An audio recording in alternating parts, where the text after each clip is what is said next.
गांव में रामू नाम का एक किसान रहता था।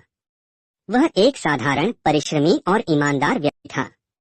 उसके पास बहुत अधिक जमीन नहीं थी, पर जो भी थोड़ी सी खेती योग्य भूमि थी, वह उसी से अपने परिवार का पालन पोषण करता था।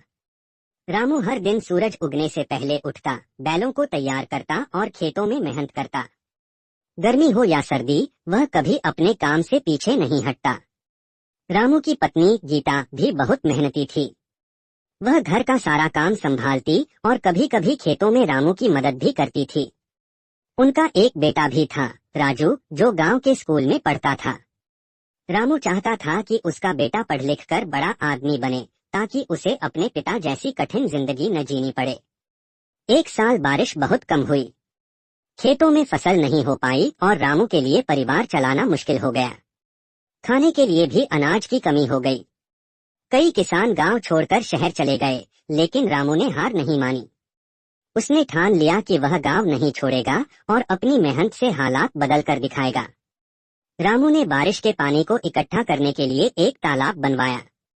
उसने आधुनिक खेती के तरीकों के बारे में जानकारी हासिल की और अपनी जमीन पर ड्रिप सिंचाई प्रणाली लगवाई। यह सब करने में उसे समय और मेहनत लगी, लेकिन वह डटा रहा। अगले साल अच्छी बारिश हुई और रामू की मेहनत रंग लाई। उसकी फसल बहुत अच्छी हुई और उसने बाजार में अच्छा मुनाफा कमाया। अब उसके घर में अनाज की कोई कमी नहीं थी और राजू की पढ़ाई भी अच्छे से चल रही थी। गांव के दूसरे किसान भी रामू से प्रेरित हुए और उन्होंने भी नई तकनीकों को अपनाना शुरू किया। रामू की कहानी अब पूरे गांव में मिसाल बन गई थी।